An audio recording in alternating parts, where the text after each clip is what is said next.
How to set a picture in a photo frame. এটা এর আগে আমি একবার দেখিয়েছিলাম, যদিও খুব সামান্যভাবে এলিমেন্ট সেকশন এটা আমি দেখিয়েছিলাম।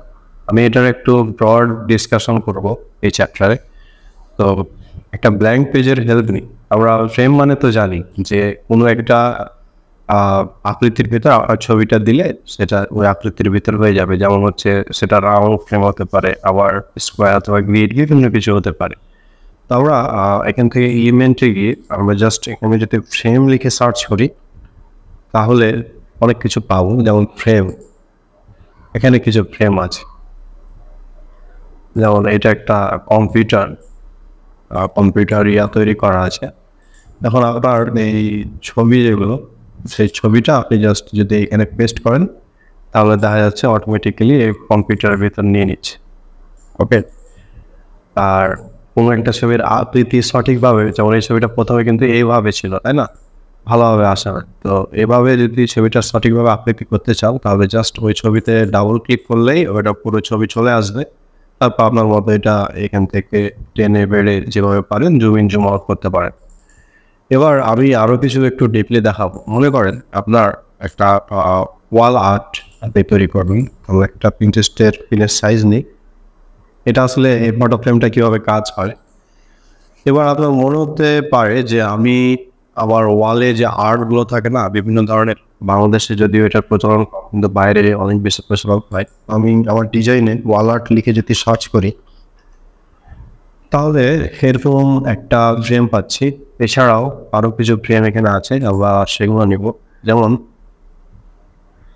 এটা একটা ফ্রেম। ওকে, তো এগুলো হচ্ছে ওয়াল আর্ট। ওয়াল আর্ট বলতে ওয়ালের সাইজে ওয়ালে যেটা থাকে, তো ওয়ালে যখন থাকে ইমেজগুলো দেখতে খুব ভালো লাগে। এই যে একটা ফ্রেম এখানে দেওয়া আছে দেখতে পাচ্ছি, কারণ এই ফ্রেমটা কিন্তু চাইলে আপনার যেটা ইমেজ, আপনি কোনো ইমেজ ডিজাইন করছিলেন এখন মকআপ দেবেন, এটা মানে ইজিলি মকআপের মতো কাজ করছে আর কি। এই জন্য আমি এটা বলছি।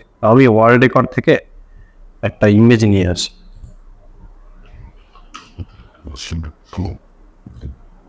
ওয়ার্ল্ড রেকর্ড থেকে একটা ইমেজ নিয়ে আসছি, তবে হচ্ছে আমরা এটা যেহেতু ভার্টিক্যাল আছে, আমরা এখান থেকে ফিল্টার করে ভার্টিক্যাল করে দিই, তাহলে ভার্টিক্যাল ইমেজগুলো পাবো। আমরা সিনারি লিখি।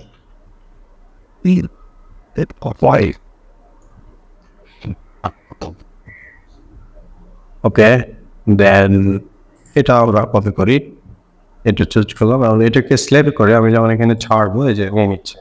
এই ফ্রেমটার ভিতর অটোমেটিক্যালি পারফেক্টলি এটা শ্যুট হয়ে গেছে, তাই না। আরেকটা এক্সাম্পল আমরা দিই। এখানে আরেকটা ইমেজ আছে, আবার এইখানে আমরা একটা বার্ড দিতে চাচ্ছি, লাইক বার্ড। এখান থেকে আবার একটা ভালো দেখে ওয়ার্ডের ইমেজ নিই। যেমন এই ইমেজটা ভালো লাগছে, আমরা জাস্ট ইমেজ সিলেক্ট করলে এটা নিয়ে নিচ্ছি। আপনাকে এই জিনিসগুলো ডিজাইন করতে চান কাস্টমার, আর টেক্সটগুলো আপনার মতো আপনি টেক্সট চেঞ্জ করে নেবেন। এখন এটাই হচ্ছে মূলত ফ্রেমের মজা। আমি এই জিনিসটা কিন্তু আগের লেসনে দেখাবো যে যখন কোনো ডিজাইন মানে এটা একটু কষ্ট করে দেখা যাচ্ছে এটার ভিতরে আকৃতি দিয়ে রাখতে হতো অন্যান্য টুলস হলে, কিন্তু ক্যানভা এক্ষেত্রে রেডিমেড করে আসে। এখানে এই ইমেজটা যদি মনে করেন আমি এটা দেবো, এটাও এখান থেকে দিতে পারেন। জাস্ট চুজ করে আপনার যেটা পছন্দ।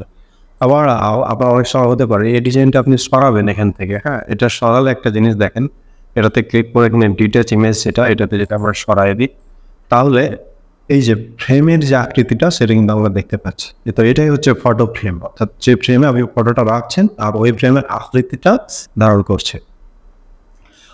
ওকে, সো আশা করছি এটা বুঝতে পারছেন। যদি কোনো কমেন্ট প্রশ্ন থাকে তাহলে অবশ্যই আমাদের কমেন্ট করে জানান। Thank you.